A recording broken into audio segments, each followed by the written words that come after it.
हरे कृष्णा। आप सभी का दिन शुभ और मंगलमय हो।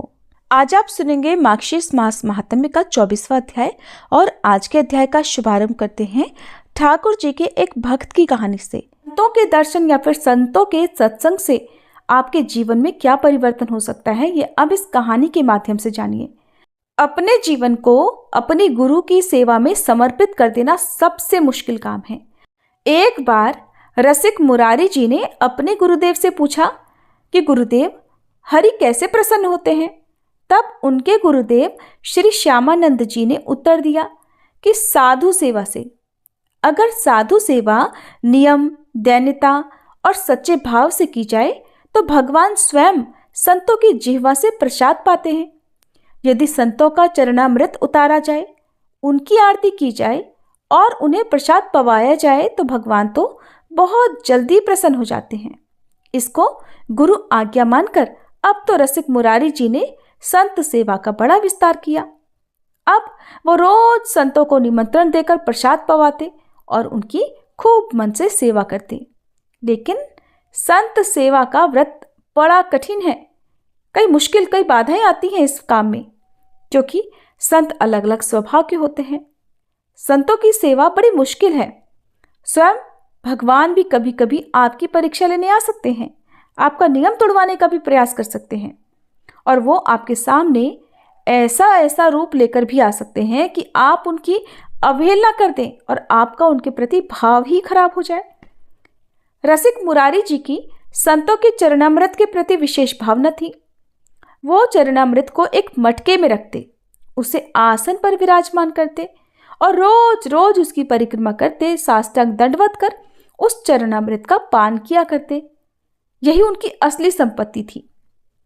हर रोज संत सेवा से पहले हर संत का चरणामृत उतारा जाता और उसे सबसे पहले रसिक मुरारी जी के पास ले जाया जाता। एक बार की बात है, रसिक मुरारी जी के यहाँ संत सेवा का उत्सव चल रहा था और संत सेवा का प्रसाद बांटने से पहले सब संतों का चरणामृत उतारकर, यानी कि सब संतों के चरण धुलवाकर जो जल था उसे सीधे मुरारी जी के पास लाया गया। लेकिन उस दिन रसिक मुरारी जी ने कहा कि आज संत चरणामृत में मुझे वो आनंद और स्वाद नहीं मिला। तब उन्होंने कहा कि जरूर किसी न किसी संत के प्रति अपराध बना है, इसीलिए तो आज वो स्वाद नहीं आ रहा।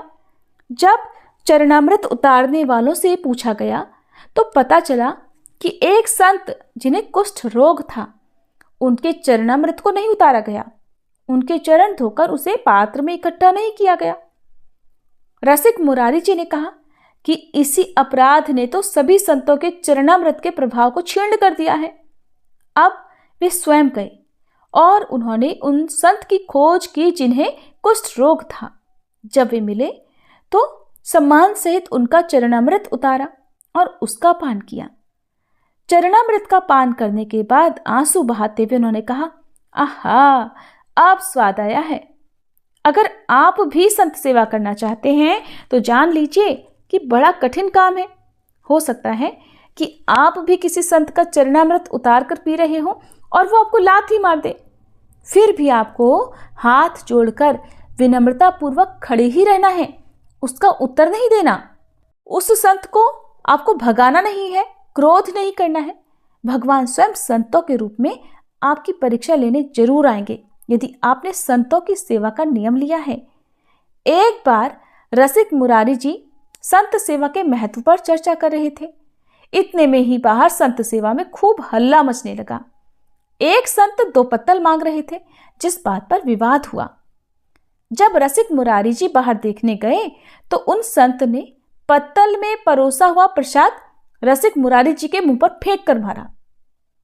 अब कोई और होता तो मारे क्रोध के उन्हें भगा ही देता, लेकिन रसिक मुरारी जी बिल्कुल शांत खड़े रहे। उन्होंने बिल्कुल भी उन पर क्रोध नहीं किया और कहने लगे, हे प्रभु, आपकी हम पर अपार कृपा है कि आपने आज पहले ही अपना उच्छिष्ट यानी संतों का छोड़ा हुआ भोजन जो ग्रहण करने से आध्यात्मिक उन्नति होती है वो हमें दे दिया। वो संत रसिक मुरारी जी को कटु वचन भी कहने लगे, खूब गाली गलौज करने लगे, लेकिन फिर भी उन्होंने उन्हें कुछ नहीं कहा। यहाँ तक कि बाकी जो जन थे उन्होंने भी संत को डांटने फटकारने का प्रयास किया, लेकिन उन्हें उन सबको रोक दिया और कहा कि संत महाराज जी, आप तो बहुत करुणामय हैं। अब उन्होंने उनके लिए 2 पत्तल लगाए और अपने परोसने वालों से कहा कि तुम्हारे अंदर सेवा का भाव नहीं है। संत महाराज जी ने तुमसे 2 पत्तल मांगे और तुमसे 2 पत्तल नहीं दिए गए, तुम्हें इस सेवा से निकाला जाता है। संतों के साथ भी भला कोई ऐसा व्यवहार करता है क्या? अब संत सेवा में जिसकी प्रबल निष्ठा होती है वो कभी उनमें कोई दोष दर्शन नहीं करता, और संतों में दोष दर्शन ना हो ऐसा तो मुश्किल है, क्योंकि उनके व्यवहार दुनिया से बिल्कुल अलग होते हैं।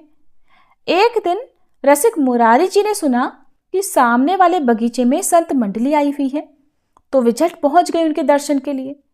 संतों का दर्शन अब देखिए बहुत सावधानी से करना चाहिए, और ये ध्यान रखना चाहिए कि उनके प्रति कोई दोष दर्शन ना हो जाए, कोई अपराध आपसे ना बन जाए। संत जन इतने पवित्र होते हैं कि उनके दर्शन मात्र से ही पापों का नाश हो जाता है। जब वे दर्शन करने गए तो उनमें से एक संत हुक्का पी रहे थे। संत ने उन्हें देखते ही अपने हुक्के को छुपा लिया। रसिक मुरारी जी ने सोचा कि कहीं इन संत को संकोच ना हो जाए, ऐसा सोचकर वो अपना पेट पकड़कर वहीं बैठ गए। संत महाराज ने पूछा, क्या हुआ? रसिक मुरारी जी कहने लगे, गुरुदेव, मेरे पेट में ना बहुत जोर का दर्द हो रहा है। अगर मुझे हुक्का पीने को मिल जाए तो ये ठीक हो जाएगा। अब तो उन संत ने तुरंत अपना हुक्का निकाला और रसिक मुरारी जी ने उसे मुंह से लगाकर पीने का केवल नाटक किया। दरअसल इसके पीछे तो उनकी मंशा उन संत महाराज के संकोच को दूर करने की थी, जिन्होंने उन्हें देखते ही अपना हुक्का छुपा लिया था। अब ऐसा भी नहीं करना है कि आपने किसी संत महाराज जी के हाथों में हुक्का देखा और आपको रसिक मुरारी जी की कहानी याद आ गई तो आपने भी उनका हुक्का निकाल कर पी लिया। ऐसा आपको नहीं करना है, ये तो सिर्फ भाव हैं। रसिक मुरारी जी भगवत लीला में डूबे हुए संत सेवी थे। उन्होंने संत सेवा के प्रति लोगों की श्रद्धा बढ़ाने के साथ साथ ये भी सिखाया कि संतों में दोष दर्शन या उनकी निंदा तो कभी नहीं करनी चाहिए। वो जैसे भी हों, जिस भी रूप में आपके सामने आते हैं, आपको सिर्फ उनका सम्मान करना है, उनकी सेवा करनी है। साधु सेवा करते समय हमें सावधानी रखनी चाहिए ताकि उसके कारण हमारा साधन न बिगड़ पाए। तो ये थी आज की कहानी। अब सुनिए मार्गशीर्ष मास महात्म्य का आज का अध्याय। इससे पहले के अध्याय में आपने जाना था कि किस प्रकार भगवान श्री कृष्ण ने कालिया नाग का दमन किया था, किस प्रकार कालिया नाग को उन्होंने रमणक द्वीप पर वापस भेजा था। लेकिन इससे पहले रमणक द्वीप पर ही कालिया नाग रहता तो था, लेकिन वो यमुना जी में कैसे आया, इसका वृतांत आज के इस अध्याय में आप रसपान करने वाले हैं। नारद जी ने पूछा, हे जगत गुरु, अपने पहले के उत्तम भवन को छोड़कर कालिया यमुना तट को क्यों चला गया था, इसका रहस्य भी मुझे बताइए। तब भगवान श्री नारायण ने कहा, हे नारद सुनो, मैं उस प्राचीन इतिहास का वर्णन कर रहा हूँ जिसे मैंने सूर्य ग्रहण के समय मलयाचल पर सुप्रभा नदी के पश्चिम किनारे श्री कृष्ण कथा के प्रसंग में अपने पिता धर्म के मुख से सुना था। पुलह ने धर्म से अपना संदेह पूछा था। तब कृपा निधान धर्म ने मुनियों की सभा में इस आश्चर्यमय आख्यान को सुनाया था। नारद, वही मैंने इसे सुना था, इसलिए कहता हूँ, सुनो। भगवान शेष की आज्ञा से नागगण हर वर्ष कार्तिक की पूर्णिमा को भय के कारण गरुड़ देव की पूजा करते हैं।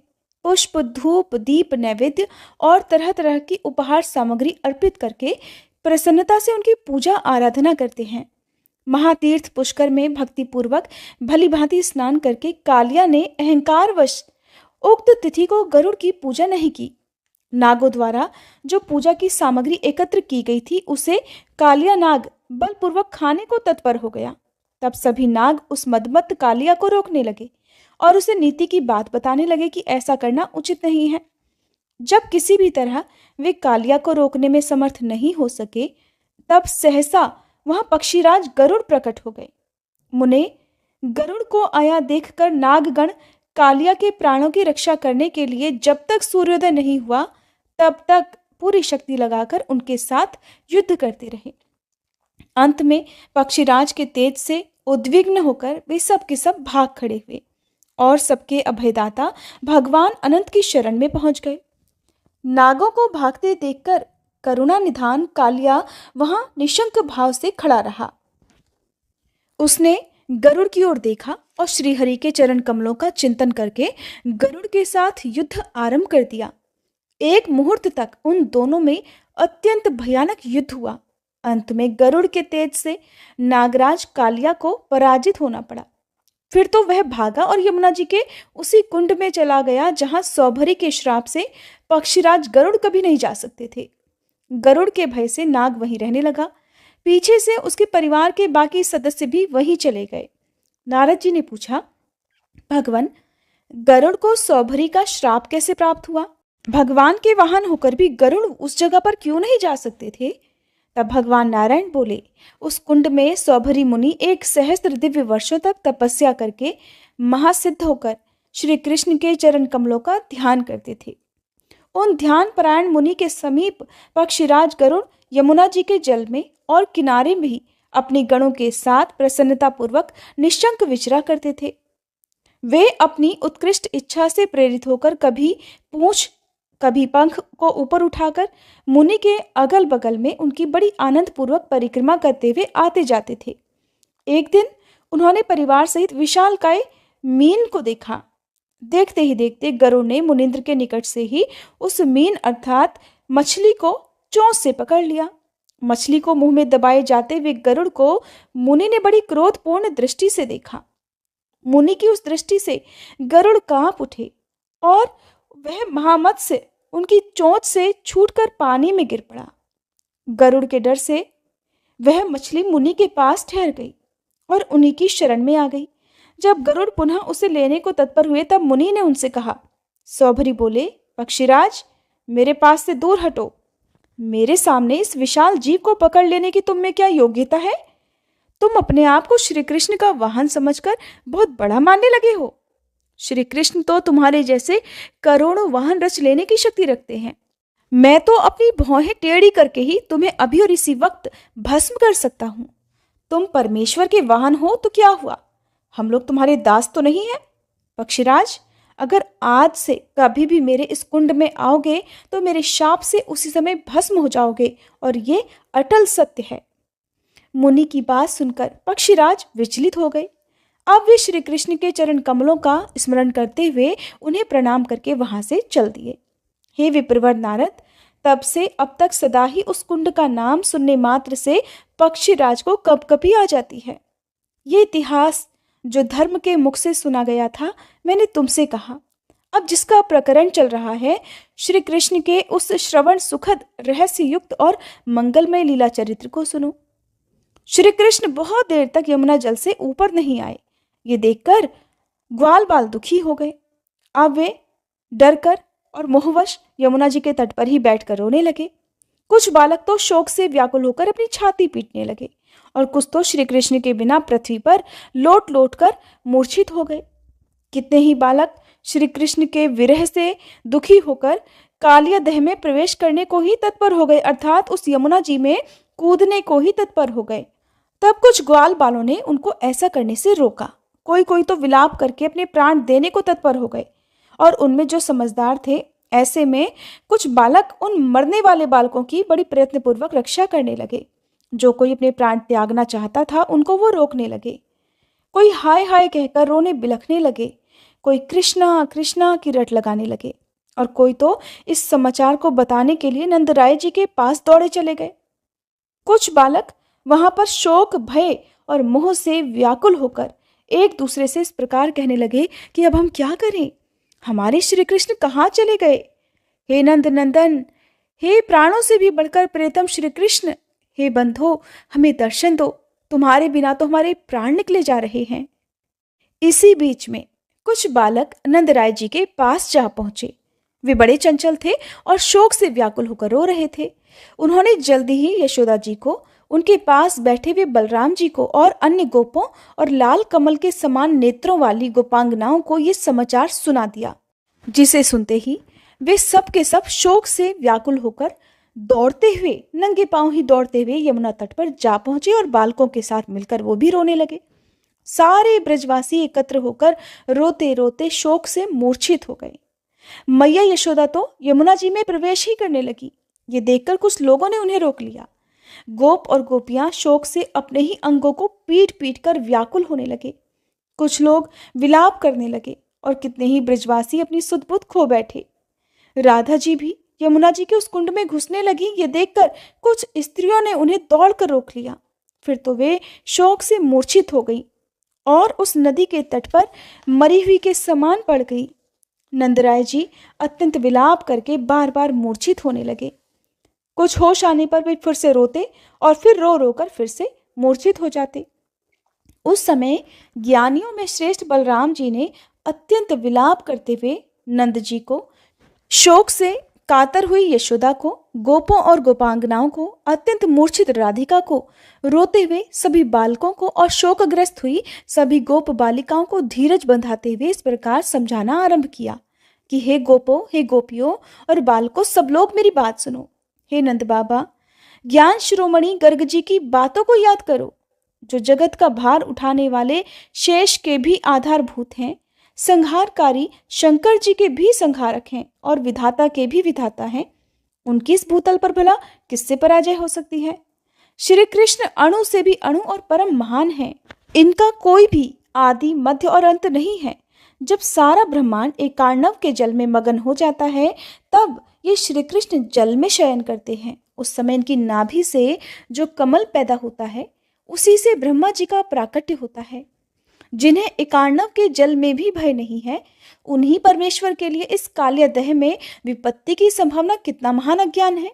पिताजी, अगर एक मच्छर सारे ब्रह्मांड को निगल जाने में समर्थ हो जाए, तो भी उन ब्रह्मांड नायक को वह सर्प कभी भी अपना शिकार नहीं बना सकता। ये मैंने परम उत्तम संपूर्ण आध्यात्मिक ज्ञान की बात कही है, और ये तो गूढ़ ज्ञान योगियों के लिए सार की वस्तु है। बलदेव जी की बात सुनकर और गर्ग जी के वचनों को याद करके फिर नंद जी ने शोक को त्याग दिया। फिर बाकी सभी लोगों का शोक भी जाता रहा। सबने बलदेव जी के इस प्रबोधन को ही मान लिया, लेकिन यशोदा जी और राधिका जी को इससे बिल्कुल भी संतोष नहीं हुआ। प्रियजन के विरह के विषय में मन किसी भी प्रकार के समझाने को मानता ही नहीं। जब तक कि प्रियजन का मिलन ना हो जाए, तब तक केवल समझाने बुझाने से मन को शांति मिल ही नहीं सकती। मुने इसी समय ब्रजवासियों और समस्त गोप गोपियों ने श्री कृष्ण को जल से ऊपर की ओर उछलते देखा। इससे उनके हर्ष की कोई सीमा नहीं रही। वो सब प्रसन्न हो गए। उनका शरतकाल की पूर्णिमा के चंद्रमा की तरह परम मनोहर मुख और उनकी मंद मंद मुस्कान मन को बरबसी अपनी ओर खींचे लेती थी। पानी से निकलने पर भी वस्त्र उनके भीगे नहीं थे, शरीर भी गीला नहीं था। भाल देश में चंदन और नेत्रों में अंजन का श्रृंगार भी बिल्कुल वैसा ही था। समस्त आभूषणों से अलंकृत, सिर पर मोर मुकुट का पंख धारण किए हुए, अधरों में मुरली लगाए हुए अच्युत श्री कृष्ण ब्रह्म तेज से प्रकाशित हो रहे थे। अब तो यशोदा जी अपने लाला को देखते ही छाती से लगाकर मुस्कुरा उठी और उनके मुख को चूमने लगी। उस समय उनके नेत्र और मुख प्रसन्नता से खिल उठे। फिर नंद जी, बलराम जी और रोहिणी ने बारी बारी से श्याम सुंदर को बड़े हर्ष से अपने हृदय से लगाया। सब लोग एकटक होकर गोविंद के श्रीमुख का दर्शन करने लगे। प्रेम से अंधे हुए सभी ग्वाल बालों ने श्री कृष्ण का आलिंगन किया। गोपांगनाएं भी अपनी प्यासी आंखों के द्वारा उनके मुखचंद्र की मधुर सुधा का पान करने लगी। इतने में ही वहां पर सहसा वन के अंदर भाग को दावानल ने ढक लिया। उन सबके साथ गौओं का सारा समुदाय भी उस दावाग्नि से घिर गया। वन के अंदर चारों ओर पर्वत के समान आग की ऊंची ऊंची लपटें उठने लगी। ये देखकर सबने अपना नाश अब निकट ही समझा। उस अचानक आए संकट से सब डर गए। उस समय सारे ब्रजवासी, गोपीजन और ग्वाल बाल बड़े दुखी होकर भक्ति से सिर झुकाकर दोनों हाथ जोड़कर श्री कृष्ण की स्तुति करने लगे। ग्वाल बाल बोले, हे ब्राह्मण, हे मधुसूदन, आपने सभी आपत्तियों में जैसे हमारे कुल की रक्षा की है, उसी प्रकार अब आप हमें इस दावानल से भी बचाइए। हे जगतपते, आप ही हमारे इष्ट देवता हैं और आप ही हमारे कुल देवता। संसार की सृष्टि, पालन और संहार करने वाले भी आप ही हैं। अग्नि, वरुण, चंद्रमा, सूर्य, यम, कुबेर, वायु, ईशान आदि देवता, ब्रह्मा, शिव, शेष, धर्म, इंद्र, मुनीन्द्र, मनु, मानव, अन्य जो भी चराचर प्राणी हैं, वे सब के सब आपकी ही विभूतियां हैं। हे गोविंद, हमें अभय दीजिए और इस अग्नि का संहार कर दीजिए। हम आपकी शरण में हैं, हमारी रक्षा कीजिए। ऐसा कहकर वे सब लोग श्री कृष्ण के चरण कमलों का चिंतन करते हुए खड़े हो गए। श्री कृष्ण की अमृतमयी दृष्टि पड़ते ही वन के भीतर जल रहा दावानल भी दूर हो गया। अब तो वे सभी ग्वाल बाल मोद मगन होकर नाचने लगे। क्यों न हो, श्री कृष्ण के स्मरण मात्र से ही सारी विपत्तियां जो नष्ट हो जाती हैं। जो भी भक्त प्रातःकाल उठकर इस परम पुण्यमय स्तोत्र का पाठ करता है, उसे जन्म जन्म में कभी भी अग्नि से भय नहीं होता। शत्रुओं से घिर जाने पर, दावानल में आ जाने पर, भारी विपत्ति में पड़ने पर और प्राण संकट के समय इस स्तोत्र का पाठ करके मनुष्य सभी दुखों से मुक्त हो जाता है और इसमें संशय भी नहीं है। शत्रुओं की सेना क्षीण हो जाती है और वह मनुष्य युद्ध में सर्वत्र विजयी होता है। वह इस लोक में श्री हरि की भक्ति और अंत में उनके दास से सुख को अवश्य ही पा लेता है। भगवान श्री नारायण कहते हैं, हे नारद सुनो, दावानल से उन सब का उद्धार करके श्री कृष्ण फिर उन सब के साथ अपने घर में चले गए। वहां नंद जी ने बड़े आनंद से ब्राह्मणों को प्रचुर धन का दान किया और ज्ञाति वर्ग के लोगों और भाई बंधुओं को बड़े प्रेम से स्वादिष्ट भोजन कराया। तरह तरह का मंगल कृत्य और श्री हरि नाम संकीर्तन कराया। ब्राह्मणों द्वारा बड़ी प्रसन्नता से वेद पाठ करवाया। इस प्रकार वृंदावन के घर घर में वे सब गोप श्री कृष्ण के चरण कमलों के चिंतन में अपने मन को एकाग्र करके आनंद से रहने लगे।